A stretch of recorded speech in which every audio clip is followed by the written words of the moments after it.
Assalamualaikum dan selamat pagi. Anda sedang menonton Niaga Awani bersama saya Rozman, dan Niaga Awani sentiasa membawakan perkembangan terkini soal perniagaan dan ekonomi dalam dan luar negara. Dan untuk membuka tirai hari ini, mari kita saksikan rangkuman berita korporat dan ekonomi Malaysia.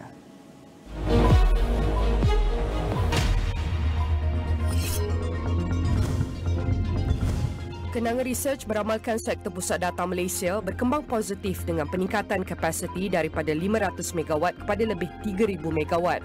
Katanya pelayan kecerdasan buatan AI sahaja dianggarkan bernilai 97.8 bilion ringgit dan ia menawarkan peluang besar kepada pemain teknologi tempatan. Tenaga adalah emas dalam persaingan pusat data dengan ketidaktersediaan bekalan elektrik adalah penghalang utama untuk pembangunan di pasaran negara maju seperti Amerika Syarikat dan Eropah, kata Maybank Investment Bank Maybank IB. Menurut firma penyelidikan itu, di Asia pula, Singapura mengenakan moratorium pembinaan pusat data baru dari 2019 hingga 2021 terutamanya disebabkan kekangan bekalan elektrik dengan 13% daripada permintaan tenaga datang daripada pusat data menjadikannya kedua tertinggi di dunia selepas Ireland. Kronologi Asia Berhad memperoleh pendapatan 83.35 juta ringgit pada suku kedua tahun kewangan 2025, peningkatan 4.7% daripada 79.6 juta ringgit yang diraih setahun sebelumnya. Dalam pemakluman kepada Bursa Malaysia, pembekal teknologi dan penyelesaian data serta awan itu berkata, untung bersih direkodkan pada suku tahun berakhir 31 Julai 2024 sebanyak 1.63 juta ringgit, lebih rendah berbanding 3.04 juta ringgit pada suku kedua tahun kewangan 2024. Laporan penuh di saluran 501 dan astroawani.com serta dagangnews.com. Baik, kita akan teruskan dengan perbincangan untuk kita meliti kepada sistem pendidikan TVET di mana Majlis Pendidikan dan Latihan Teknikal dan Vokasional Negara MTVET bersetuju menetapkan gaji premium kepada lepasan bidang itu pada kadar antara RM2,500 hingga RM4,000. Memberikan reaksi kepada pengumuman itu, Pertubuhan Kebangsaan Pekerja Berkemahiran Belia Mahir menyokong langkah kerajaan menaikkan penetapan gaji premium kepada lepasan pendidikan dan latihan teknikal dan vokasional iaitu TVET dengan jaminan kualiti latihan. Namun bagaimana untuk kita jamin gaji tinggi ini beriring kualitinya? Kita bersama Profesor Madya Dr. Ridwan Cik Ros, merupakan Profesor Madya Fakulti Teknikal dan Vocational Universiti Pendidikan Sultan Idris UPSI. Saya nak ucapkan terima kasih Prof kerana meluangkan masa bersama kami. Untuk kita lihat pertamanya, bagaimanakah TVET dapat memastikan bahawa peningkatan gaji premium untuk graduannya iaitu antara RM2,500 hingga RM4,000 tidak hanya menarik minat lepasan pelajar tetapi juga mengekalkan standard latihan berkualiti tinggi dalam tempoh yang jangka panjang. Okey. Bismillahirrahmanirrahim. Terima kasih Astro ini. Terima kasih Astro Awani atas jemputan pada pagi ini. So, merujuk kepada kenyataan yang dikeluarkan oleh Belia Mahir berdasarkan kepada kenyataan yang dikeluarkan oleh MTVET melalui Yang Berhormat Timbalan Perdana Menteri 1, kita secara peribadi kita amat menyokong kepada pelaksanaan gaji premium kepada graduan TVET sebab isu yang membelenggu kita selama ini adalah keperluan industri yang memerlukan tenaga kerja yang berkemahiran tinggi. Disebabkan itu keseimbangan sumber manusia dan lain-lain kementerian pelaksana TVET telah meningkatkan kualiti dan penarafan program-program khususnya pensijilan kemahiran Malaysia daripada tahap 1, tahap 2, tahap 3, tahap 4, tahap 5 dan dalam MQF 2. Malaysia Qualification Framework ataupun kerangka kelayakan Malaysia telah ada tahap 6 dalam laluan TVET dan perkara ini juga dibincangkan untuk meningkatkan kepada tahap 7 dan juga tahap 8. So apabila berlakunya cadangan untuk pelaksanaan gaji premium yang akan dibayar ataupun diberi kepada graduan TVET, perkara ini adalah satu perkara yang sangat positif dan sangat perlu kritikal dalam isu untuk menarik minat belia-belia untuk menyambung pengajian dalam bidang TVET. Kita tahu bahawa isu dalam kalangan belia-belia di Malaysia, khususnya belia yang lepasan daripada pendidikan sekolah menengah ataupun lepasan SPM, isu kita adalah satu kelompok yang tidak mengambil sijil pelajaran Malaysia itu sendiri, dan kelompok yang kedua ialah tidak mendapat sijil SPM itu sendiri. Dan di sinilah kita melihat bahawa peluang untuk belia-belia tanpa SPM ataupun belia-belia yang kecenderungannya kepada kemahiran untuk meningkatkan lagi kelayakan akademik mereka melalui pensijilan kemahiran Malaysia, SKM tahap 1, tahap 2, tahap 3, DKM Diploma Kemahiran Malaysia dan juga Diploma Lanjutan Kemahiran Malaysia. So melalui peningkatan latihan tahap kelulusan dalam bidang TVET ini, ia perlu selari dengan gaji yang menarik supaya belia-belia ini berminat untuk menyambung pengajian. Dan saya menyokong bahawa apabila berlakunya peningkatan gaji premium dalam kalangan graduan TVET ini, ia mesti disokong oleh produktiviti yang tinggi, disebabkan oleh apabila majikan perlu membayar gaji yang premium, maka mereka harus menghasilkan keuntungan yang optimum untuk membayar gaji. Jadi di situ kita melihat situasi menang-menang di antara institusi latihan kementerian yang menyediakan latihan TVET dan juga industri. Jadi maksudnya pekerja belia akan mendapat gaji yang premium, gaji yang setimpal dengan kelayakan mereka, dan juga sistem pendidikan TVET yang berkualiti daripada institusi latihan yang diberikan kepada industri, dan graduan-graduan daripada institusi latihan TVET itu, khususnya Institut Latihan Kemahiran Awam maupun universiti teknikal itu, mereka bersedia untuk bekerja pada hari pertama menjejakkan kaki di industri. Jadi di situ kita lihat bahawa kadar pertukaran ilmu yang dipelajari di Institut Latihan Kemahiran TVET dan juga ruang peluang pekerjaan yang berada di industri itu sangat dekat. Jadi justru itu kita melihat bahawa perlunya semua pemegang taruh yang berkaitan dengan TVET ini memainkan peranan masing-masing. Institut Latihan TVET harus meningkatkan kualiti latihan dan mendekatkan jurang di antara kurikulum yang disediakan di institut latihan sesuai dengan apa yang diperlukan oleh industri. Dan dengan itu, apa yang kita dapat ialah pekerja berkemahiran tinggi yang bersedia untuk bekerja pada hari pertama di industri. Jadi di situ akan ada situasi menang-menang di antara pihak industri dan juga institusi latihan kemahiran awam yang menyediakan tenaga kerja mahir dalam bidang TVET dalam pelbagai bidang, pelbagai sektor yang ada di Malaysia. Dan mungkin kita nak lihat apakah antara inisiatif ini dapat membantu sekaligus mengatasi isu kekurangan tenaga kerja yang berkemahiran tinggi di Malaysia, dan apakah strategi jangka panjang untuk mengekalkan daya saing graduan TVET dalam pasaran kerja kalau kita lihat yang semakin kompetitif di peringkat global ini? Okey, so kalau kita melihat macam strategi yang saya pernah cadangkan sebelum ini, sebenarnya adalah dalam keadaan industri 4.0 ataupun 5.0 sekarang, 5.0 sekarang ni, kita bercakap tentang penggunaan big data. Bagaimana data daripada industri, berapa banyak keperluan mereka, berapa banyak sasaran mereka untuk pengembangan industri mereka pada masa akan datang. Data itu perlu dikongsikan dengan institusi latihan dan juga kementerian berkaitan, khususnya MTVET. Jadi di situ kita ada big data analytic berkaitan dengan unjuran keperluan tenaga kerja mahir, dasar-dasar polisi kerajaan yang terkini dan industri antarabangsa multinational company yang ingin melabur di Malaysia dapat disediakan, dan di situ data itu dikongsikan dengan institusi latihan. Jadi di situ kita akan dapat menyediakan graduan-graduan yang berkemahiran tinggi dalam pelbagai bidang yang diperlukan oleh industri dalam jangka masa yang panjang. Sebab kita sudah merancang daripada awal. Apa yang berlaku hari ini ialah keperluan kita tidak dirancang dengan tepat. Apabila industri dari luar negara ingin melabur di Malaysia, apa yang berlaku ialah kita tidak mempunyai tenaga kerja berkemahiran tinggi yang cukup sebab tidak ada satu perancangan jangka masa panjang bagaimana keperluan itu dapat disusun dengan lebih sistematik melalui satu portal big data analytic yang berkaitan dengan keperluan industri, enrollment pelajar yang melalui latihan dan sebagainya. So itu akan dapat mendekatkan lagi usaha untuk mengurangkan isu industri tidak mendapat pekerja berkemahiran tinggi yang diperlukan apabila mereka melabur. Dan di situ kita melihat bahawa contohnya isu tenaga kerja mahir profesional dalam bidang keselamatan cyber. So di situ kita lihat bahawa apabila kekurangan itu berlaku ialah kita selalu mencadangkan bahawa wujudnya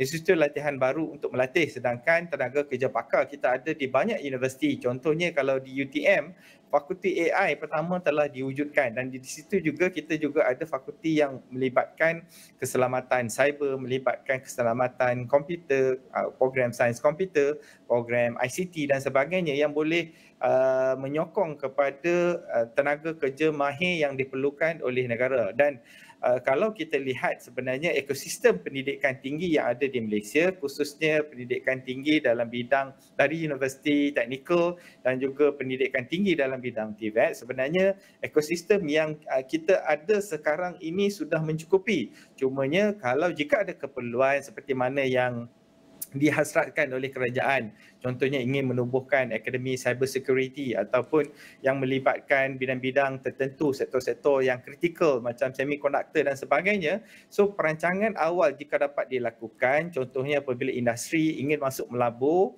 ke dalam kawasan-kawasan industri di Malaysia, sebenarnya apabila mereka mula berniat untuk melabur itu, mereka sudah melihat jangkaan dari segi tenaga kerja mahir, lokaliti dan sebagainya.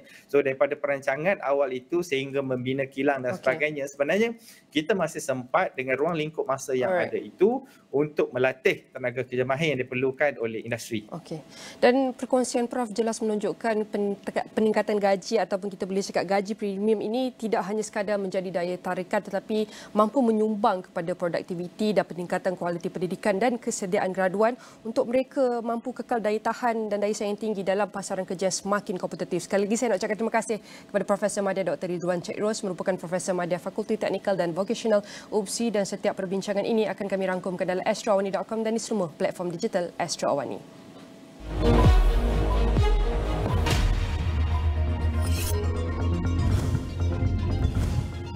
Star Grower Sdn Bhd, sebuah perniagaan agribisnes perintis yang memberi tumpuan kepada tanaman buah naga dan halia meraih dana lebih 3 juta ringgit, iaitu 300% lebih dari sasarannya bagi memperluaskan operasi syarikat dari 5 ke 28 hektar di Sepang, Selangor.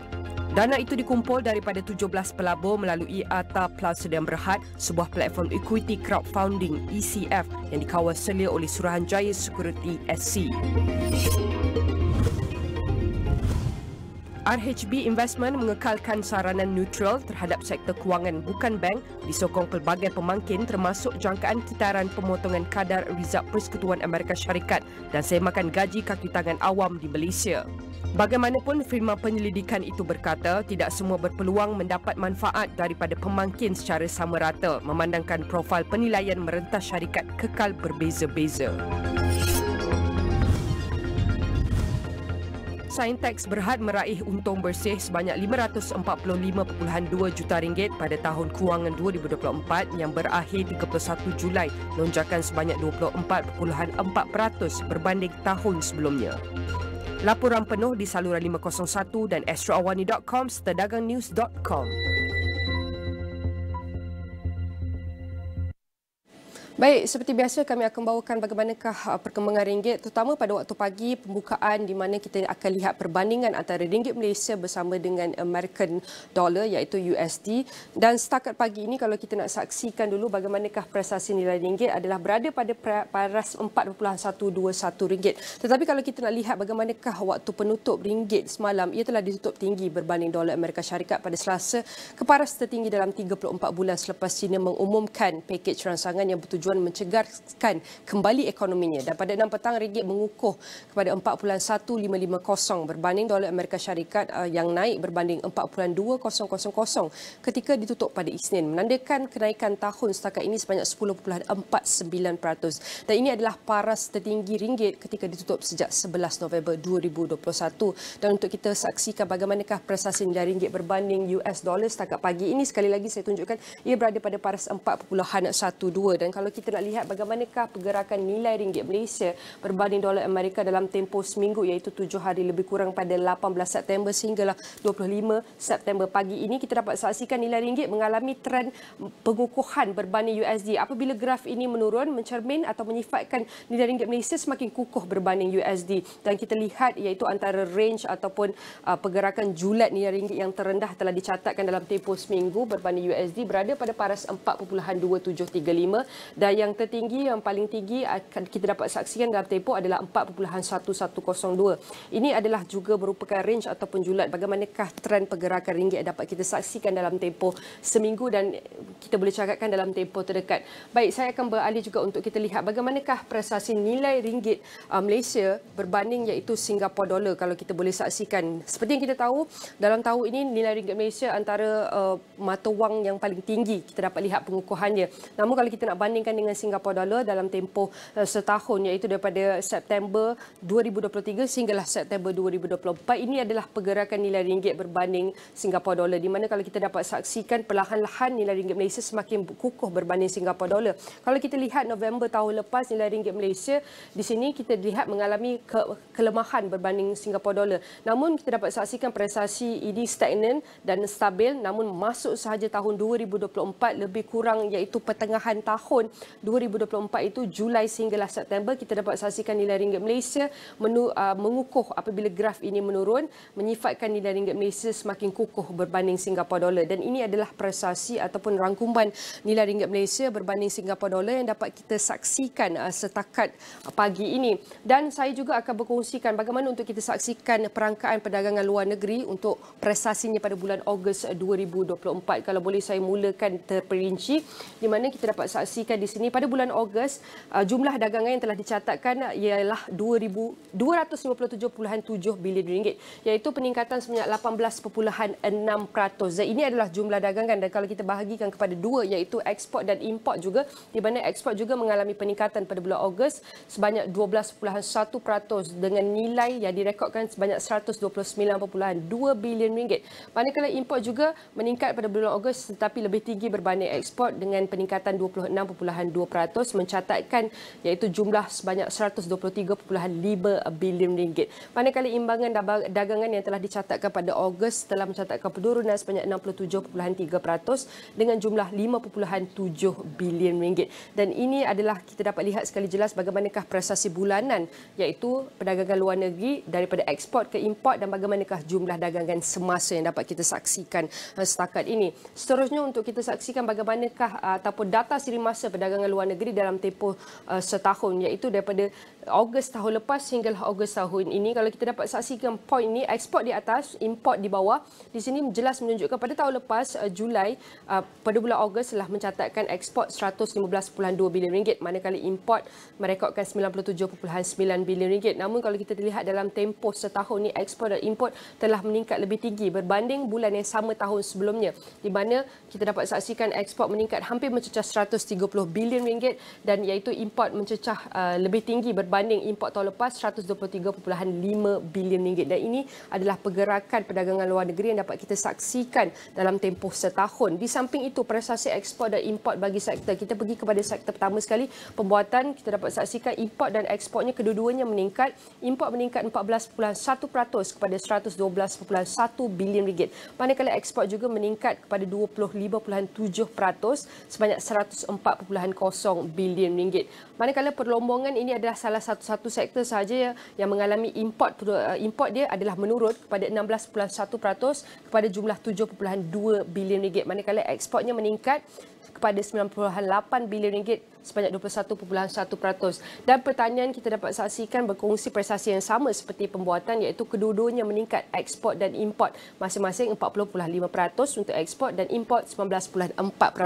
Hampir mencecah iaitu kepada iaitu peningkatan 2 digit peratusan peningkatan. Dan import bagi BEC dan juga penggunaan akhir yang dapat kita saksikan di sini, iaitu barang perantaraan yang pertama telah merekodkan iaitu peningkatan 40.4% kepada jumlah 72.3 bilion ringgit, manakala barangan modal iaitu juga meningkat hampir mencecah 40% juga kepada nilai 14.9 bilion ringgit, manakala barangan penggunaan juga telah merekodkan peningkatan 2 digit pertumbuhan sebanyak 21.2% kepada 10.3 bilion ringgit. Dan manakala untuk kita saksikan bagaimanakah dagangan dengan ASEAN, sumbangan sebanyak 25.5% yang telah direkodkan pada Ogos, di mana kedua-dua ekspor dan import kita dapat saksikan arrow hijau menunjukkan keduanya mengalami peningkatan dagangan dengan ASEAN pada bulan Ogos 2024 pada prestasi semasa, dan tiga rakangan dagangan utama di sini kita dapat saksikan China, Amerika Syarikat dan Singapura. Ketiga-tiga negara ini merupakan rakan dagangan utama Malaysia dan ketiga-tiga ini mengalami prestasi peningkatan pada bulan Ogos 2024. Sudah tentu teruskan bersama kami untuk kami dapat dan kongsikan bagaimanakah prestasi ekonomi dan data-data statistik untuk anda fahami daripada bulanan, suku ke suku dan juga tahunan, untuk kita lihat bagaimanakah prestasi ataupun trend ini mempengaruhi penggubal dasar, pelabur dan juga pengguna itu sendiri. Baik, kita akan teruskan dengan perbincangan seterusnya. Untuk kita saksikan, kita akan bawakan tetamu yang sudah bersedia dalam talian, dan izinkan saya untuk berbahasa Inggeris. Untuk segmen ini adalah Malaysia's economic reforms focus on improving the business environment, livelihood of the rakyat and future-proof economy through structural changes and digitalization, aiming to achieve high income status between 2024 and 2028 by investing in human capital and fostering innovation-led private sector growth. While post-COVID-19 recovery strategies emphasize sustainable and inclusive growth aligned with the UN Sustainable Development Goals, and recent structural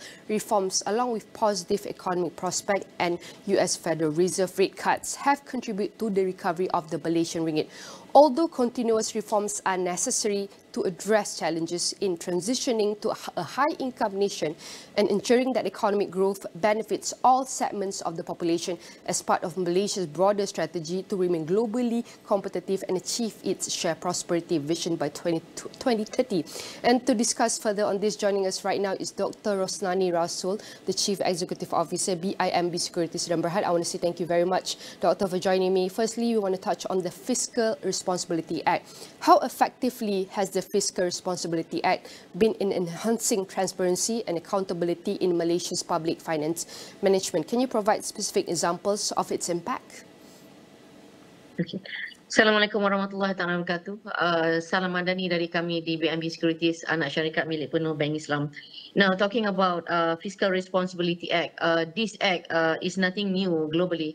Other countries have implemented this act, among others are New Zealand, Brazil and UK. Now, this act has a specific spirit, which is actually to tie the governance of the government. It tied to certain targets and commitment. Among others, the government are actually putting down its foot in targeting certain fiscal deficit, stabilizing the government debt, and for example, the development expenditure has to be more than 3% of nominal GDP, among others.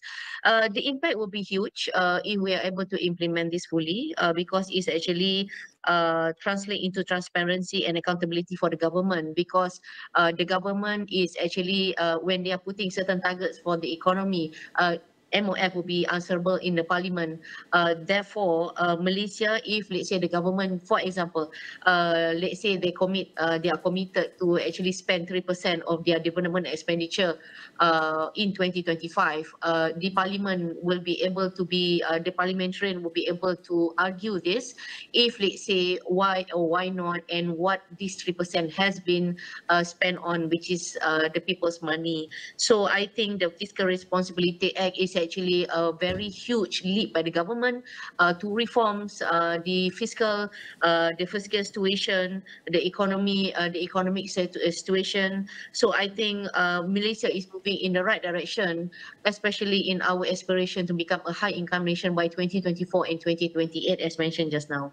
And Dr. Rosnani, as you mentioned, it's nothing new. Maybe you can share what are some of the challenges has the government faced, or the future challenges in implementing or reformation of the Fiscal Responsibility Act, and how have this been addressed? The challenges has always been to balance fiscal prudence and also the economic growth. At one end, if you spend so much, it will have an impact to your fiscal debt. if not, but the government has the mandate to ensure that the economic growth remains sustainable for the country. So on this call, though they really want to spend so much to ensure there is economic sustainability, but then again, there will be political, risk for them, because political is a very fluid situation. They could have some impact on their for them on the political arena, especially when it's wide open, be argued in the parliament. So they have to balance the fiscal prudence and also the economic growth, while also at the same time taking some political risk to ensure that support will continue for the government. So to us, we think that the government has to really balance between again the fiscal prudence and the economic growth. At this situation, our humble view is that the government need to ensure economic sustainability. We all know that the next general election is 3 years away, so the government need to ramp up their activity to ensure that economic outlook is actually the economic outlook is stable for Malaysia, especially after we just recovered from COVID-19. We need to actually gain the lost ground. Remember, our first report card is actually to become a high income nation by 2020, but because of certain global crises, certain situation that beyond our control, for example COVID, that really push our growth behind. So the government has now put their target to become a high income nation not long from now, by 2028. So we have to reach that 15,000 GDP per capita in dollar terms by 2028 before we are eligible to become a high income nation. So this is something, this Fiscal Responsibility Act is one of those catalysts that will push us to become a high income nation by 2028. And there's also hopes. I'm talking about the management of fiscal will motivate us to look at income diversification and also revenue. With the proposed introduction of new taxes such as the luxury goods tax and capital gains tax, how does the government plan to balance revenue generation with the economic growth? Our view, the luxury good tax and also the capital gain tax, the impact or the contribution to the revenue is quite marginal. One, the luxury goods tax is not yet implemented, but I would like to stress that Malaysia is not the first country to implement this. If we were to implement this, among the countries that have implemented this, India, Indonesia, China, Canada, and Australia. They have implemented this in some forms, some targeted goods, some certain value, but we are not sure yet because the government have not tabled this in the parliament to implement this yet. But if any, we think if the government decided to implement this, we think that the impact to the government coffers is quite marginal. It's quite marginal. Now, capital good tax is only applicable it started only on the 1st January 2024. For those, if I'm not mistaken, is for the disposal of unlisted share in Malaysia. The combination of these two, the impact to government coffers is quite marginal. Bear in mind, in our view, luxury good tax is highly inelastic. The demand for luxury goods will remain, will not impact the consumption even if the government implement the luxury good tax. So meaning we think that it's timely for the government to start implementing this because demand will remain stable despite the some form of tax for the luxury goods. So we think that it's timely for the government to follow suit the other countries that have revenue sources that the government needs bits and pieces here and there. Maybe the government can also expand the capital good tax to include other assets for the government to increase their coffers. However, we think that among the biggest contribution to the government coffers may come for the implementation of consumption tax. We are not sure whether the government will continue with consumption tax, one form or another, because this will be more efficient and effective for the government to diversify their revenue. So let's wait for the budget 2025 that will be tabled on the 18th of October. Whether will the government expand SST or will there be a consumption tax? We are still waiting. I think it's going to be tabled by the government in about 3 weeks from today. We hope that there will be some good measures by the government. But even that, the government is able to plug leakages and wastages. They are able to pay the increment of the government servant in tranches in 2025-2026. So it shows that the government have done a lot of work to plug the wastages, despite the fact that certain tax have not been implemented yet, like luxury goods. So meaning we are on the right direction. I think the government, again, we go back to the Fiscal Responsibility Act. The government is actually make sure that we are not repeating our mistakes before, if any, in plugging the, as I mentioned, plugging the leakages and wastages. So let's hope that the budget 2025 will have some good news for the economy, for the people, for especially when we are hoping to see that the government is able to bring down further the fiscal debt by the fiscal debt to below 4%. That would show that the government is actually on the right track. That will have a large implication for the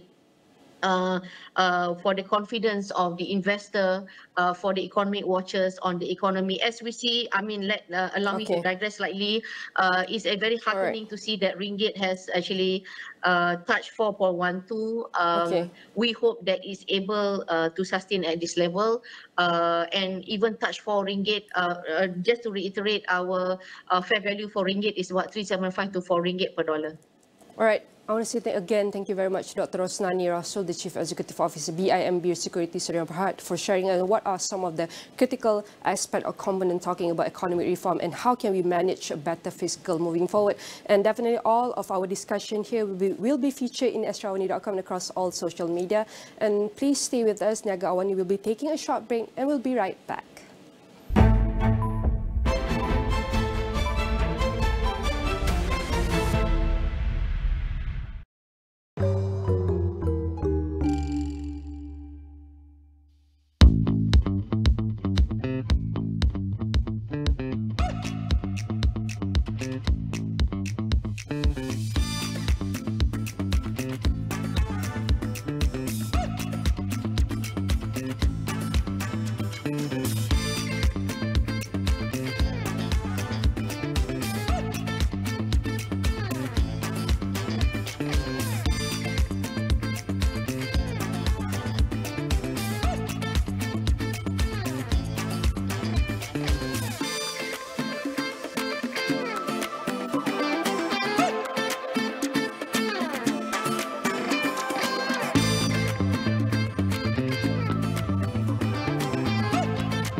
Kerajaan akan terus mempertahankan setiap inci kedaulatan negara dan tidak sesekali akan bertolak ansur terhadap sebarang tuntutan daripada pihak-pihak tertentu. Negara perlu mengurangkan kebergantungan kepada pekerja asing berkemahiran rendah. Pertubuhan Kemanusiaan Antarabangsa Malaysia MHO menggesa Kementerian Kesihatan menjalankan siasatan berhubung dakwaan kewujudan sebuah klinik kosmetik yang dikendalikan doktor palsu di Monkiara. Persaingan Liga Super semakin membara. Kedudukan di puncak Liga menjadi rebutan setiap pasukan. Segala strategi disusun dan diolah rapi. Akhirnya usaha mereka membuahkan hasil demi merealisasikan impian terbilang. Sokonglah sepenuhnya demi Liga kita. Liga Super secara langsung di Astro.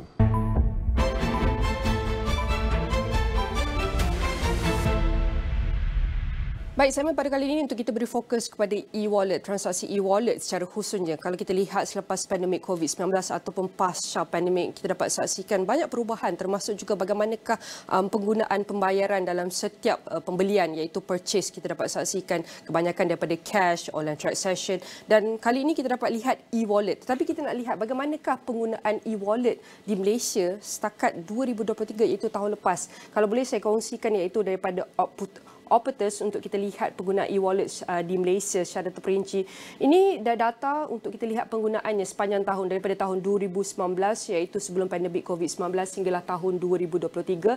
Secara jelas kita dapat saksikan peningkatan penggunaan e-wallet di Malaysia daripada tahun 2019 iaitu penggunaan sebanyak 25%. Tetapi daripada tahun ini walau tahun pandemik sudah tentulah kita banyak pakai iaitu penggunaan online transaction termasuk e-wallet sebab ini adalah waktu di mana PKP, di mana tidak ramai yang boleh keluar dan hanya boleh duduk di rumah untuk melakukan pekerjaan, untuk melakukan iaitu kerja-kerja harian. Dan kita dapat saksikan peningkatan yang berterusan walaupun selepas pandemik COVID-19 hinggalah tahun 2023 kita dapat saksikan antara peningkatan yang paling tinggi dalam tempoh 5 tahun ini sebanyak 63% penggunaan dan paling banyak digunakan adalah pada suku ketiga tahun lepas. Dan ini adalah sekaligus untuk kita saksikan bagaimanakah pengguna e-wallet di Malaysia semakin meningkat selepas pandemik COVID-19.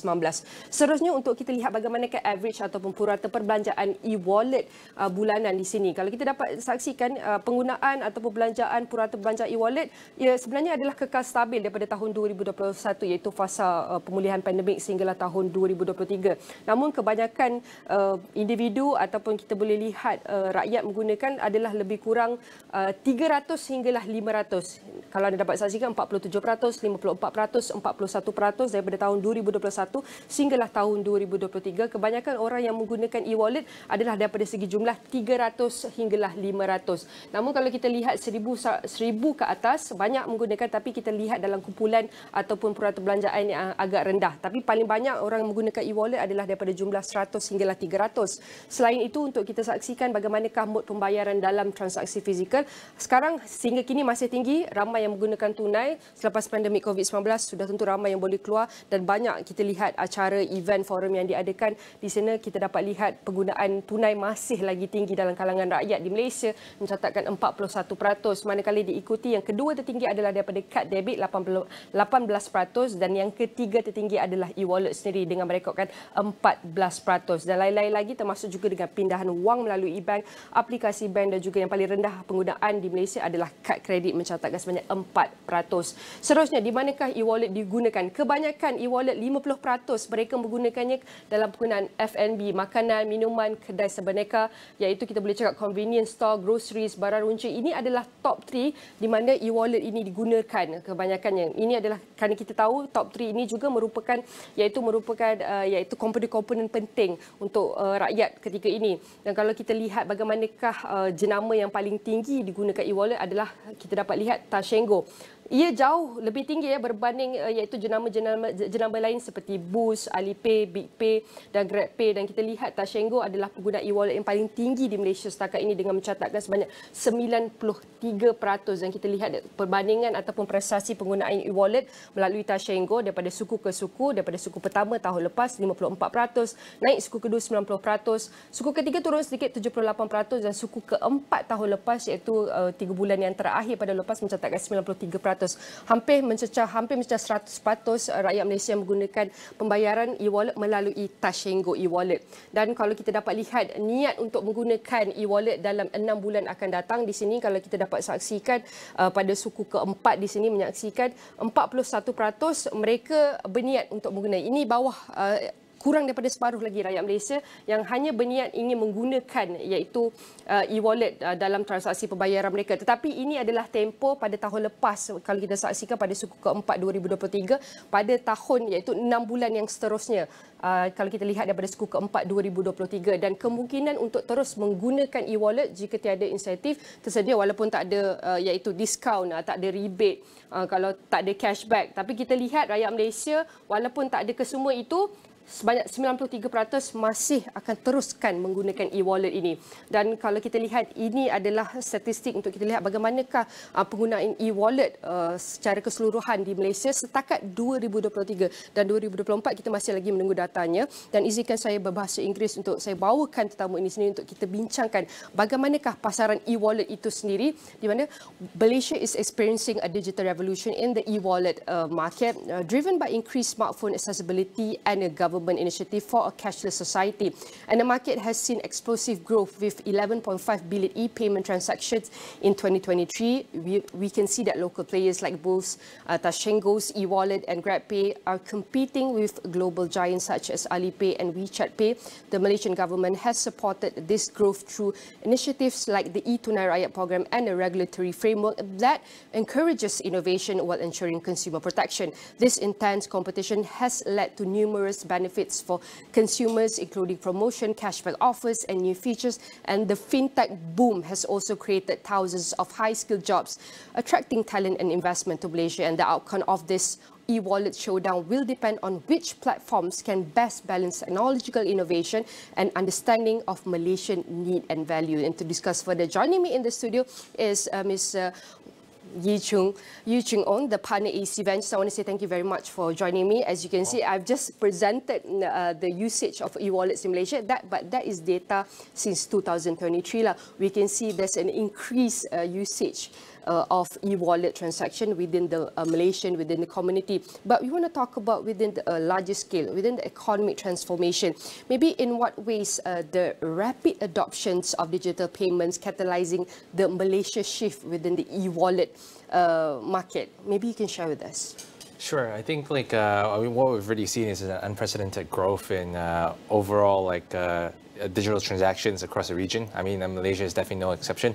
I think more importantly, what we've definitely seen from a consumer behavior, and this has largely been accelerated by the entire pandemic scenario over the last 4 or 5 years or so, is that firstly, this behavior is here to stay. I think that's number one. I think number two, we constantly and progressively continue to live in a world where it's entirely what I call interoperable. And what's important in this phase is that as we become a more global society and as we increase inclusion across the rest of society, we only want to see more progress with regards to how consumers, citizens, and so on and so forth continue to be able to interact with all these different platforms, all these different entities, businesses, and so on and so forth. So increasingly, it becomes even more important for two things. Number one would be the seamlessness of this interaction between all these different parties. That's number one. But number two is really the security between all these different parties. And ultimately, all innovation, the bulk of innovation really progresses towards these two aspects, largely. And definitely we can say one is here to stay. Second, they will also look at the cybersecurity of this transactional. And we also want to touch on the sector impacts. How will the move to a cashless society will impact the dynamic sectors like banking, informal, especially in the terms of competition and innovation? Ooh, okay, so that's a big one. I think in general, so people like, you and I, individuals in the street, we think about our daily transactions on a regular basis. But what we don't think about is really the cost of cash. And I think just to put things in perspective, the cost of cash in general could be equated to about 5 to 10% of any given transaction at any given point. And why is this the case? I mean, you may be thinking about it in terms of the actual physical action of transferring cash, but it's really the reconciliation, the operations, the AML rules behind it, and so on and so forth. And that's not a small number. 5 to 10% is not a small number. Just to put things in perspective, if you think about the fee that is paid on any given transaction on a debit card or a credit card, for example, you're talking about anything from 20 basis points to 300 basis points. So that 5 to 10% is not insignificant. From a competition and innovation perspective, we've only seen an advent of both local as well as international players enter the fray. Why is this happening? I think it's really a progress of globalization as a whole, number one.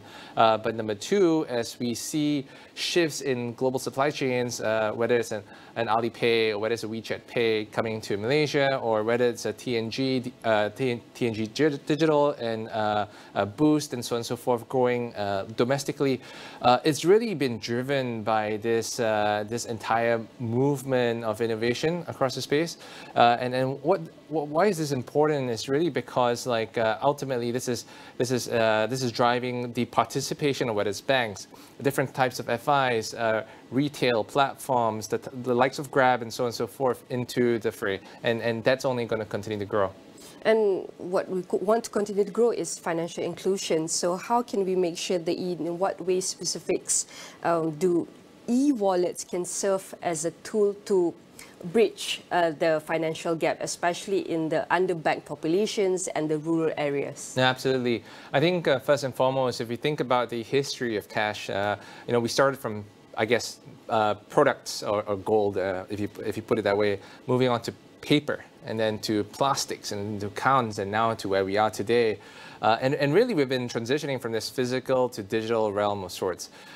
If you think about the underbanked and unbanked population, it's largely been driven by access, and access is largely driven by the ability for society to actually have access or have those touch points to those mediums, really. So we've reached a point where we are actually evolving not just the mode of transactions, but really the channels of transactions. Digital is really the lowest cost manner in which we can do that, whether it's in the form of e-money, wallets, and so on and so forth. Okay, we also want to take a look at technological innovation. What cutting-edge features do you see emerging in the e-wallets landscape? Sure. I think coming back to the first two aspects, which is really the seamlessness of transactions as well as the cost, but on top of that, the security behind it. Really, the primary innovation behind it really at the moment is being able, how do I 10x those transaction volumes, those transaction speeds, but as well as those transaction security features across the board. I think that's really step one. I think step two is really enabling, whether it's an individual like myself or yourself, to really transact across different platforms, not just across different platforms domestically, but then internationally. How do I have as simple as an access to global stock markets, to being able to purchase things from abroad, to basically being able to settle on different currencies and so on and so forth. Previously, I mean, we take most of these things for granted today, but not more than 10 years ago, or even 20 years ago, I think most of these things were out of reach for the average citizen, and I think we've come a long way. And how are this, we can say, innovation are fundamentally altering the consumer behavior, and we want to see how is this opening new revenue and set new growth?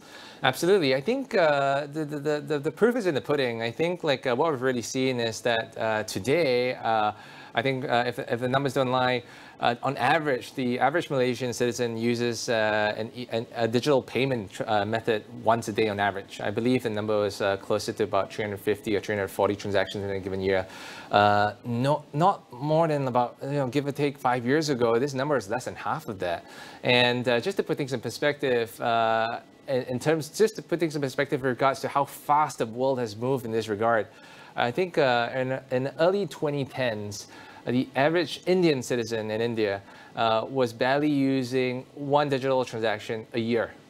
This number has exploded across the board, and more importantly, I think historically speaking, we've seen this allow, as you pointed out, access, whether it's to the underbanked, the unbanked, or even the average citizen on the street.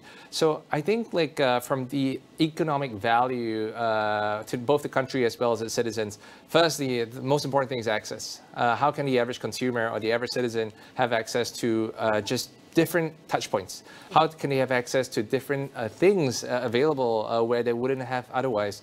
And most importantly, once they have access, what can they do to that? What economic value can that unlock, from whether it's a business point of view, whether it's from a personal consumption or utility point of view?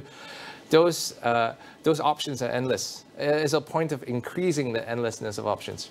We know have increased a surge of players within the e-wallet sectors. But maybe, YC, can you share with us what are some of the challenges for data consumer protections and regulatory compliance for the business to navigate and adopt? What are challenges for them to adopt this? Absolutely. I think personal data and personal financial transaction data has always been, a relatively sensitive topic.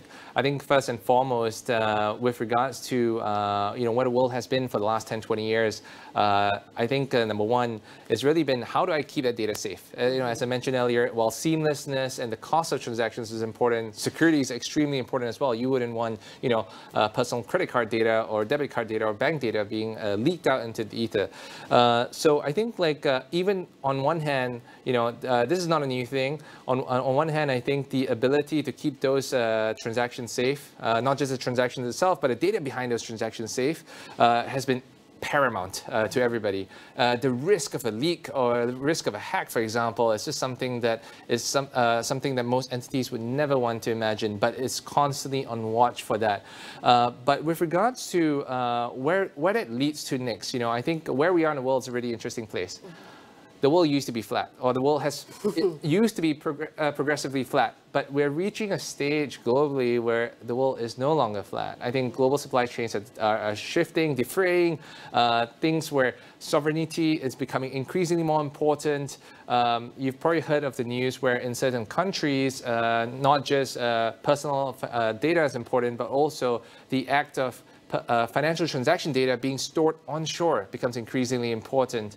And where does that take us? So from a company perspective, from a business perspective, this landscape is constantly evolving and is only accelerated.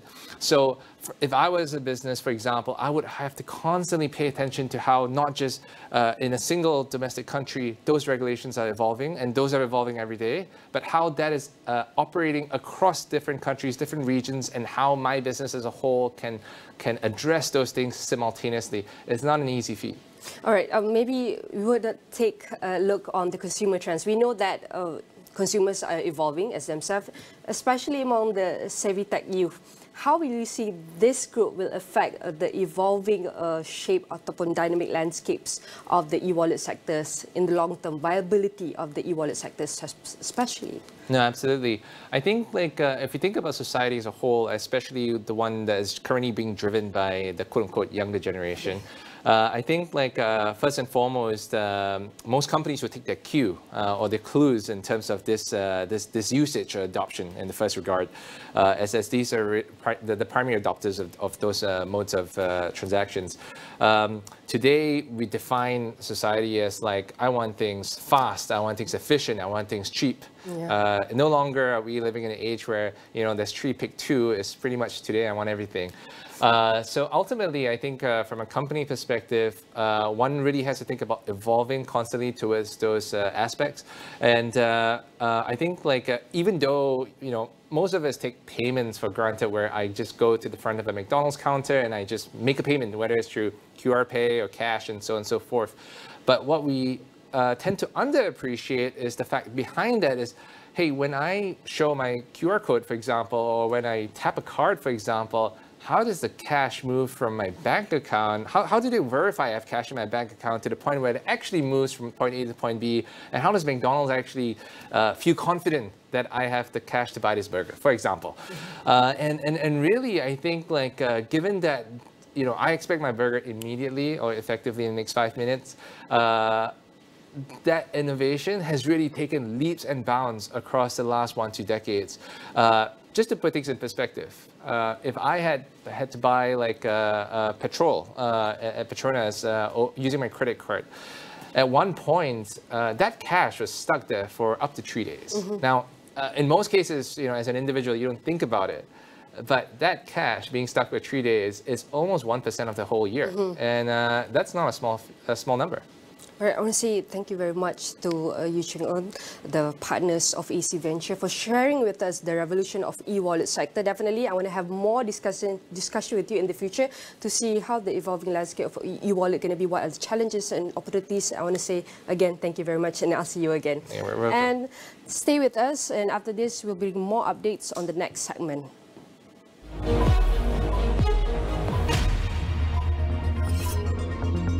Kenanga Research menaikkan unjuran untung bersih KPJ Healthcare berhad sebanyak 5% dan 8% masing-masing bagi tahun kewangan 2024 dan 2025.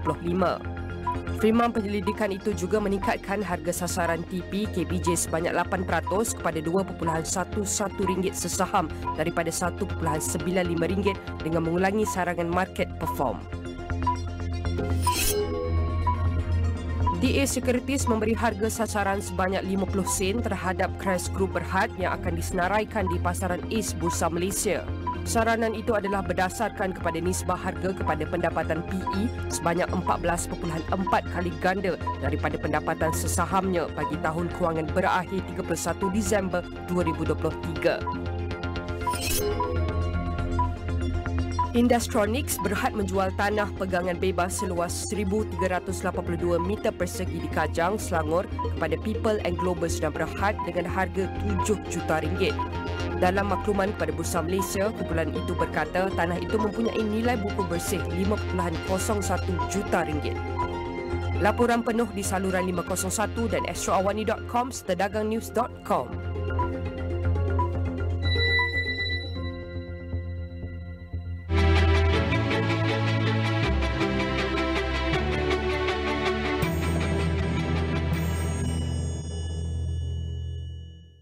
Dibawakan oleh penaja utama jelajah jiwa SME, Unify Business, rakan digital pilihan anda.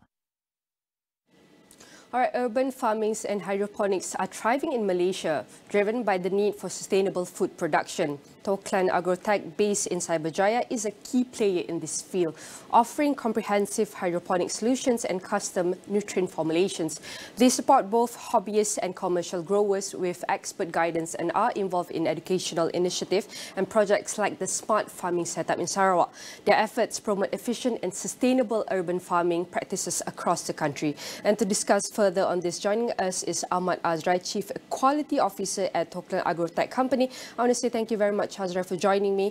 Firstly, can you share with us, in an era where precision agriculture is transforming the industry, how does Toklan Asia integrate cutting-edge technology into its hydroponic system to ensure greater efficiency and yield for the urban farmers? Hi, thank you, Nina, for the respective question. At Toklan, we are advancing urban farming by integrating technology into our hydroponic systems through IoT, whereby our smart urban farming system incorporates IoT devices to monitor environmental conditions like humidity, temperature, and nutrient levels in real time, whilst enabling data-driven decision-making for optimal growth. And we also utilize the automated fertigation systems that dispense nutrients and water based on plants' needs, and significantly reducing waste and also enhancing yield, whilst minimizing human error and saving time. And also we harness the data analytics to further analyze the collected data and identify certain patterns and provide actions helping farmers to adjust their strategies for increased efficiency and optimal yields. And with the growing need for sustainable farming solutions, what innovative approaches has Toklan Asia adopted in its planting medium, seeds and fertilizers that differentiate it from traditional methods while addressing urban farming constraints? We recognize that the urgency for sustainable farming is increasing, especially in the urban settings. And we implement planting mediums like mineral wool, which is lightweight and provides excellent moisture retention and allowing for optimal root development. And it can also be used as a potting soil for potted plants after its usage in hydroponics. And our seed selection, we focus on high-yielding seeds and disease-resistant varieties specifically bred for hydroponic systems, while we want to ensure the efficient growth while minimizing resource use. And in terms of the fertilizers, we use controlled release formulations to precisely deliver nutrients and also reducing the waste and the risk of runoff, which often a concern with traditional fertilizers.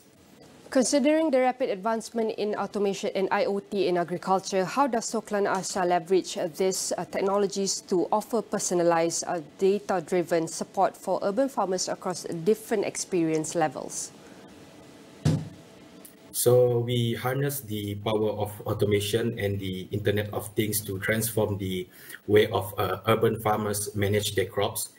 And our smart urban farming system integrates advanced sensors and IoT devices that monitor environmental conditions such as humidity, temperature, and nutrient levels. And this data is critical for making informed decisions that optimizes the crop growth. And for farmers of varying experience levels, we provide user-friendly interface that simplify the access to this data. And whether you are a novice or a seasoned farmer, our platform offers intuitive dashboards that highlight key metrics and actionable insights. And we personalize and we take a personalized approach that enables farmers to adjust their practices according to the specific needs of their crops or types of veggies. And how does Toklan Asia's product range cater to the scalability needs of urban farmers from small-scale beginners to commercial setups, ensuring that each stage of growth is supported by tailored solutions?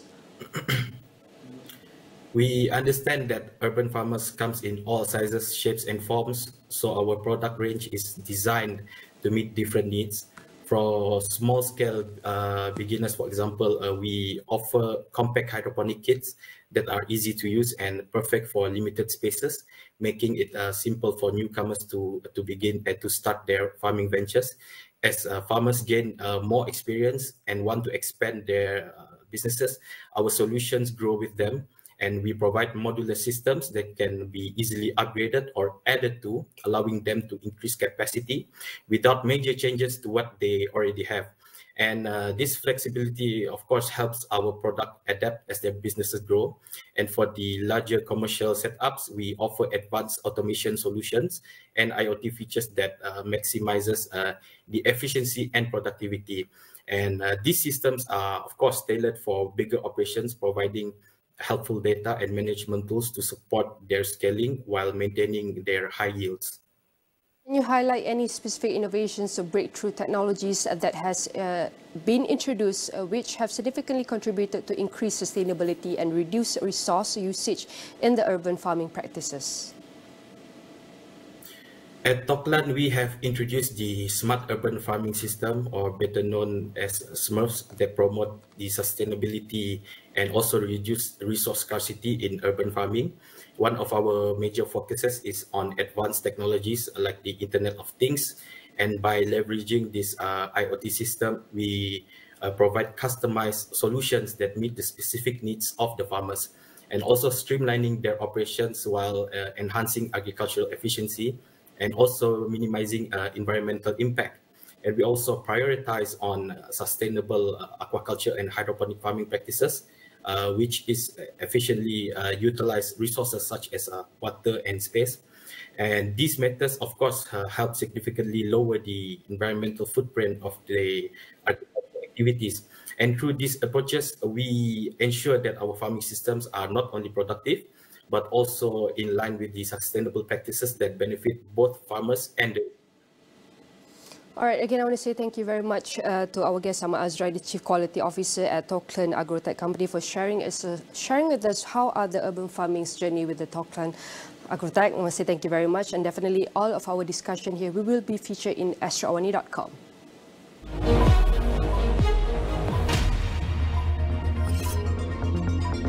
Maybank Investment Bank menjangkakan sektor telekomunikasi dapat mengekalkan keuntungan menerusi langkah penjimatan kos bagi mendepani saingan sengit terutama dalam pasaran jalur lebar.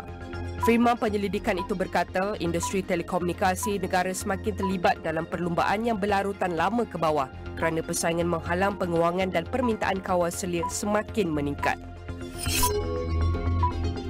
Majlis Getah Malaysia MRC mengunjurkan ekspor getah dan keluaran getah Malaysia menjana lebih 30 bilion ringgit menjelang akhir tahun, didorong oleh prestasi kukuh pada separuh pertama 2024. Ekspor getah dan keluaran getah meningkat semula dengan ketara pada separuh pertama 2024 hingga mencecah 15.5 bilion ringgit, menunjukkan peningkatan 16.3% berbanding tempoh yang sama pada tahun lepas. Firma pemasaran kimia yang berpangkalan di Hamburg Helm EG melanggan saham Mcon Nilex Berhad melalui penempatan persendirian yang akan memberikannya kawalan 9.47% saham pengeluar jentera pertanian itu.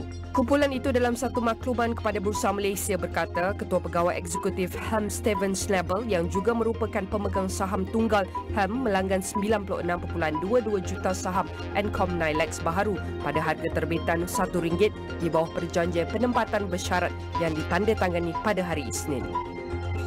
Laporan penuh di saluran 501 dan astroawani.com serta dagangnews.com.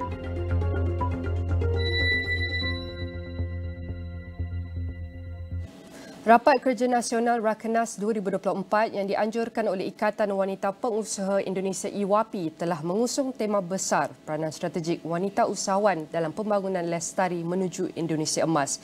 Expo dan pameran Rakenas E-WAPI 2024 pertama kali diadakan di luar Indonesia yang bertempat di Kuala Lumpur dan acara ini menandakan pencapaian besar dalam kerjasama ekonomi wanita serantau yang sekaligus memperkukuhkan hubungan usahawan wanita antara Malaysia dan juga Indonesia. Dalam acara bersejarah yang berlangsung sempena Rapat Kerja Nasional Rakenas Ikatan Wanita Pengusaha Indonesia E-WAPI 2024, satu majlis menandatangani memorandum persefahaman MOU antara beberapa organisasi usahawan wanita Malaysia telah diadakan dengan penuh gilang gemilang. Majlis ini menyaksikan penyertaan aktif Usaha Wanita Malaysia, Peniagawati Malaysia, Kelab Ikon Wanita Malaysia serta International Women Entrepreneurs of Malaysia. Majlis menandatangani MOU ini disaksikan oleh tokoh-tokoh terhormat dari kalangan pemerintah Indonesia serta wakil-wakil kerajaan Malaysia yang turut memeriahkan acara ini. Menteri Koperasi dan Usaha Kecil dan Menengah Republik Indonesia, Teten Masduki yang turut hadir berkata, kerjasama antara usahawan wanita Malaysia dan Indonesia kini semakin penting dalam membangunkan perdagangan dan industri di rantau ini. Dengan 64% usahawan di Indonesia adalah wanita, terdapat potensi besar yang boleh diterokai melalui perkongsian strategik antara kedua-dua negara. Kita perlu perkuat kerjasama yang lebih konkret untuk mengembangkan perdagangan dan industri antara Malaysia dengan Indonesia. Dan kita memiliki Indonesia, Malaysia, Thailand itu punya potensi besar untuk menjadi tumbuh bersama-sama untuk mensuplai dunia di bidang fashion, di bidang pangan, termasuk juga beauty industry dan juga wellness product. Ya, dan ini saya kira sektor-sektor di mana banyak dikuasai oleh perempuan. Kejayaan majlis ini bukan sahaja mengukuhkan hubungan bilateral antara Malaysia dan Indonesia tetapi juga memperlihatkan komitmen teguh kedua-dua negara dalam memperkasakan usahawan wanita di peringkat serantau dan global. Presiden E-WAPI Perwakilan Malaysia, Datin Nani Maliana Rushamsi menyatakan harapannya untuk masa hadapan agar E-WAPI terus memperluaskan perwakilannya ke negara-negara lain seperti Amerika Syarikat dan negara-negara lain di seluruh dunia. Sekarang sudah berusia 49 tahun. Semua anggota yang berada di E-WAPI adalah 30.000 anggota dari 36 provinsi seluruh Indonesia. Kami mengadakan Rakenas E-WAPI di Malaysia karena saya telah dilantik pada tahun lalu sebagai Ketua E-WAPI Perwakilan Malaysia untuk menjadi bridge, menjadi jembatan antara Indonesia dan Malaysia untuk pengusaha-pengusaha wanita. Dalam konteks serantau, hubungan ekonomi yang kukuh antara Malaysia dan Indonesia melalui nilai perdagangan dua hala sebanyak $27.9 bilion Amerika Syarikat pada 2022 turut menekankan kepentingan kerjasama erat antara usahawan wanita dari kedua-dua negara. Cabaran usahawan wanita di kedua-dua negara ini seperti isu akses kepada modal teknologi dan halangan birokrasi juga mesti dibincangkan di acara seperti Rakenas ini. Sebarang strategi untuk memacu pembangunan lestari di Indonesia atau di luar negara mesti melibatkan pelibatan aktif usahawan wanita dalam pelbagai sektor daripada ekonomi digital kepada perniagaan mesra alam. Dalam usaha menuju Indonesia Emas 2045, peranan usahawan wanita dalam pembangunan lestari tidak boleh hanya menjadi retorik semata-mata. Sebaliknya, ia perlu diterjemahkan kepada tindakan konkret yang melibatkan sokongan daripada pelbagai pihak, kerajaan, sektor swasta serta organisasi antarabangsa. Rakenas 2024 bukan sahaja bertujuan untuk memenuhi impian Indonesia emas tetapi juga untuk mengiktiraf peranan sebenar wanita dalam membina masa depan yang lebih lestari dan makmur bagi negara dan rantau ini. Kami bersama dengan IWAPI bekerjasama untuk Expo dan pameran sempena Rakenas IWAPI yang ke-2024. Dan kami berasa banggalah kerana IWAPI membuat satu Rakenas dan juga Expo dan pameran pertama kalinya di luar Indonesia di Kuala Lumpur. Pada tahun hadapan kami akan menyambut 45 tahun ulang tahun Peniagawati, begitu juga dengan IWAPI 50 tahun. Jadi functionnya untuk IWAPI dengan Peniagawati hanyalah untuk mempertabatkan wanita-wanita supaya mereka lebih dikenali dan produk-produk mereka dikenali di seluruh dunia.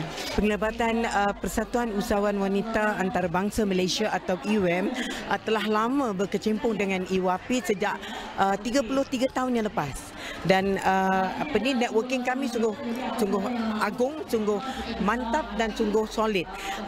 Usaha yang telah dibuat oleh IWAPI Malaysia terutamanya dan juga IWAPI keseluruhannya adalah satu usaha yang paling nostalgik kerana ia menyatukan serumpun daripada usahawan-usahawan yang berada di Nusantara ini, di Malaysia dan Indonesia. Jadi saya rasa sebagai seorang usahawan Malaysia yang telah terpesada antarabangsa, terutamanya di dalam global especially-nya, memang high time for our association of IWAPI dan juga persatuan-persatuan yang telah menandangi MOU hari ini untuk bekerjasama.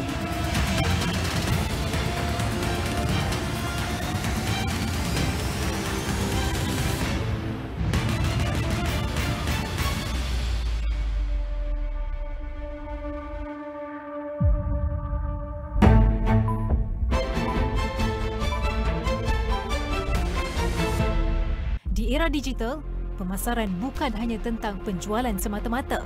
Penceritaan menarik jadi kekuatan dalam membina hubungan perniagaan, tingkat pengetahuan, perkasakan perniagaan anda. Saksikan segmen JWSME dalam program Awani Pagi dan Niaga Awani setiap Isnin hingga Khamis di saluran 501. Dibawakan oleh penaja utama jelajah JWSME, Unify Business, rakan digital pilihan anda.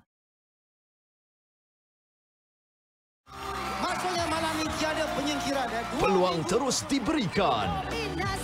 Renggaman tu ada. Akulah Sony. Nyanyian yang sangat kemas. Penyanyi buka mulut je kita boleh tahu dia seorang penyanyi. Saingan semakin sengit. Takkan melupakanmu.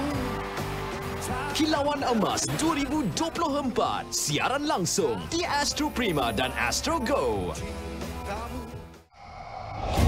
Era baharu bola sepak Asia telah tiba.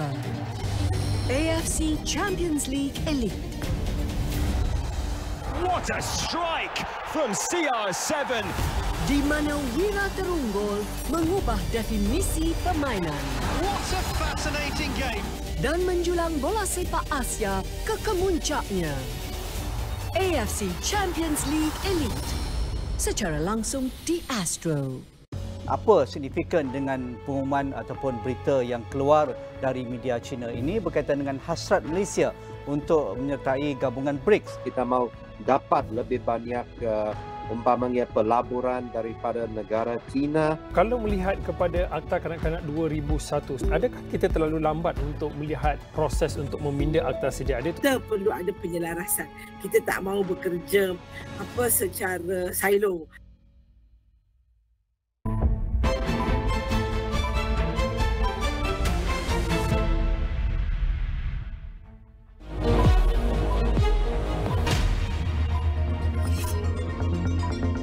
Penyedia rumusan mesin pemprosesan dan pembungkusan makanan EPB Group Berhad membeli tanah 7.84 hektar Pening Science Park North PSPN Pulau Pinang dengan harga RM22.5 juta.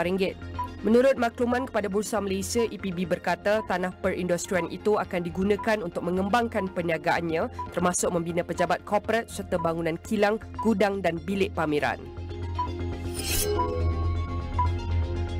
Untung bersih Enelabs Resources Berhad bagi suku pertama berakhir 31 Julai 2024 naik kepada 5.56 juta ringgit berbanding 3.91 juta ringgit bagi tempoh sama tahun sebelumnya.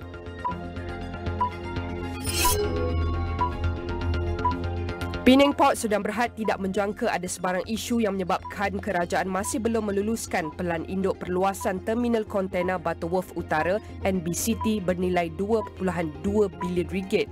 Ketua Pegawai Eksekutif Datuk Sasedaran Vasudevan berkata pihaknya yakin kelulusan kerajaan akan diperoleh walaupun mengakui kelewatan yang berlaku sedikit luar dari kebiasaan. Laporan penuh di saluran 501 dan astroawani.com serta dagangnews.com.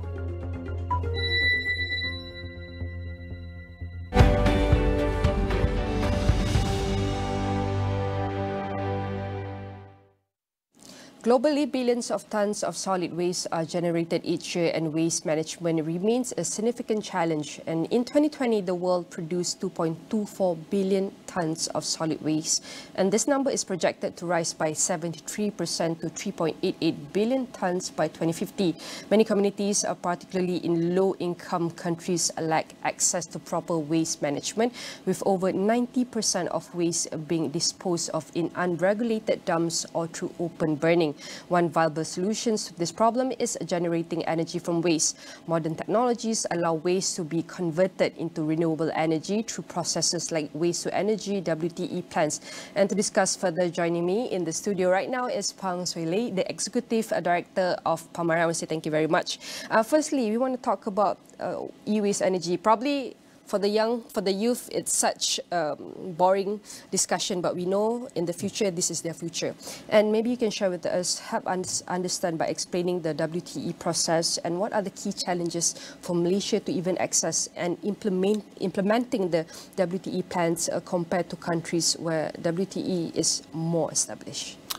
Well, first of all, thank you very much, Nina, for this opportunity to talk rubbish with you this morning. I only have 3 alphabets for WTE. BMW. BMW, okay. Yeah. Big money wasted. Right. So the question is not what are the challenges and why are we considering it, but the real question here is why WTE? Why do we actually need WTE?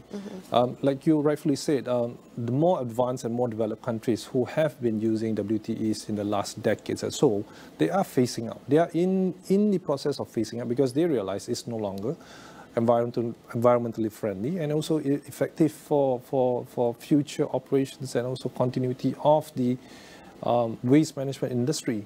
Right? So the question is why does Malaysia as a country wants to have WTE? There's no practicality in that. There's no efficiency in that. There's no cost sensibility in that. Right? Waste to energy, WTE, or in short, is just another sexy name for incinerators. Right? Because why the occurrence of WTE, the emergence of WTE, is because incinerators are expensive to build and expensive to operate. To operate an incinerator, you are looking at literally burning money to burn rubbish, right? Because you are buying diesels, fuel, gas, or etc. to run the operations of an incinerator plant.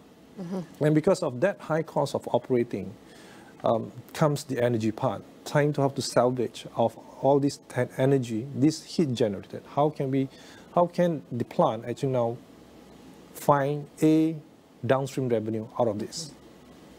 But with this WTE, how does this help position Malaysia on the global waste management? We are being lobbied for WTE as a country from countries who have WTEs in their place for the longest years. They are already phasing out. European countries, even like Japan, Korea, they are not no longer considering WTE as the options, as the alternative for them to manage waste. But they have this technology in place, and they are trying to sell it to developing countries, not just Malaysia, and even less developed countries than Malaysia, because they want to sell that technology of theirs. In other contexts, they say it's a knowledge transfer, but it's actually we have to buy something that is archaic, outdated, and proven is not sustainable and also effective for the environment. And public sentiments towards WTE plan has been mixed due to concerns of health, environmental impact and safety, especially on the potential air pollution from incineration. So how can Malaysia mitigate all this risk while ensuring WTE remain a sustainable solution? WTE cannot be sustainable. It will not be sustainable, especially in the context of not just Malaysia, ASEAN. Except for Singapore, who are very strict and very regimented in how they manage their waste. Even that, Singapore can do this because they are rich. They have money to burn and to do whatever they do with their incinerator plants and their waste-to-energy plants. In the context of Malaysia, I do not think we should look at incinerators or WTE. They are much, according to WHO in an article published by the WHO, the most preferred approach towards waste management is actually treatment, eliminations, and also solving it at source or as near as source. So imagine all large communities, facilities, even like Astro, as a big building, has a solution that treats at source instead of accumulating, store, and relocate to someone else, right? And eventually, is the landfill or a dump site or a open burning situations. See, we like to call it the waste management system, all around the world. All right, you put your garbage outside, the garbage truck come and collect, local council or private contractor collects it, bring it to a transfer station, do some articulation, pack it, and then send it to the final destination, which is landfill. I call it the waste relocation and hiding system. Because essentially there's no treatment, there's no elimination, there's no destroying of the garbage that is being accumulated. Right? The most preferred way to actually manage garbage is treat at source, if not as near as it could be at source. And that approach is not something new. It has been practiced by our ancestors centuries ago. It's just that there was no equipment or technology that can do it effectively and also environmentally friendly. You balik kampung, all right? Hari Raya, multi-families come back, all right? You have kenduri, etc., and then you have this garbage. What do? They sweep everything, pop, burn, right? Or they dig a hole behind the house, in rumah kampung kan? Dig a hole in the house, you just bury it. That's it. You see, that is treatment at source during our ancestors' time. But that cannot continue because it's not environmental friendly. Because if there's 100 kampung house doing open burning, you will get whole tons of smoke flying around. But essentially, by doing that, there's no waste being relocated, hidden somewhere, or ending up in the river or the oceans. There's no soil or forest being destroyed. There's no soil being contaminated. Right? Everything is kept pristine, but within our house, then we have these issues. Now, imagine there's an equipment, 100% made in Malaysia, can do this effectively in the most practical way, clean, safe, and environmentally friendly. We can turn waste just into ash, right? Making waste disappear. Imagine all the garbage that is generated from this Astro building, from the offices, from the cafeteria, from the pantries, etc., and you bring it to where the equipment is being stored. Then that waste that you have generated, that you have consumed, the paper cups, the plastic bottles, the wrapping, etc., food waste, disappear into ash form that is inert, non-contaminated, non-pollutant, which can be repurposed as construction fillers or soil conditioners.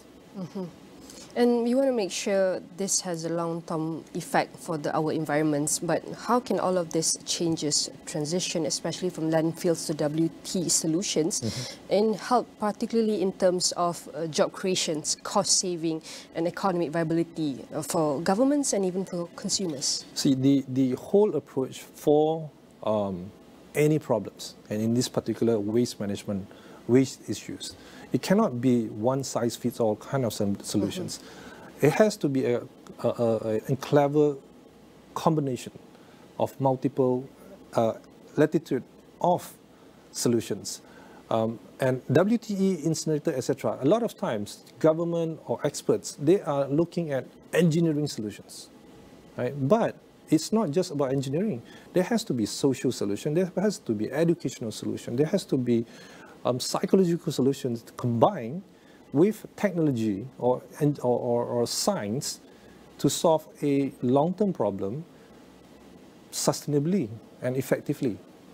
I give you an example. You get on a train, you go to a train station, you want to wait, you want to get from point A to point B, right?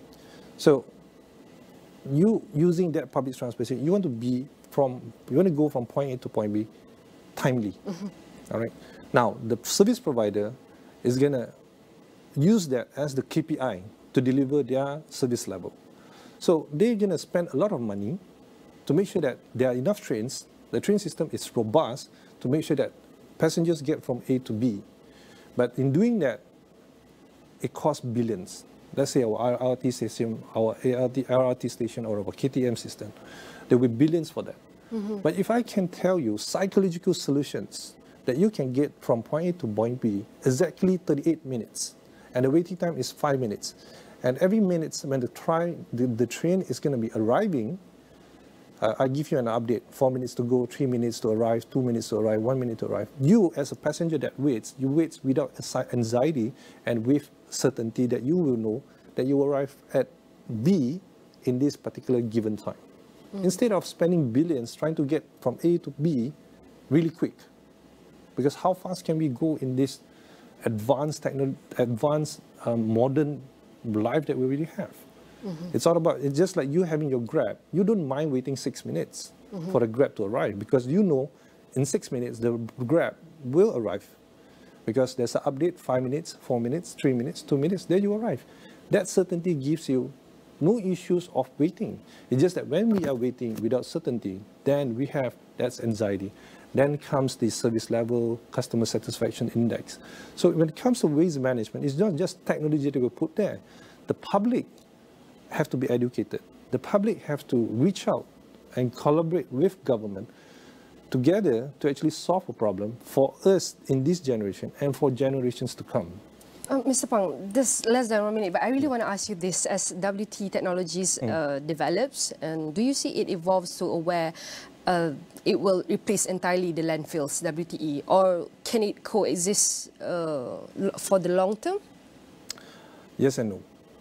Because, like I said, there's no one size fits all.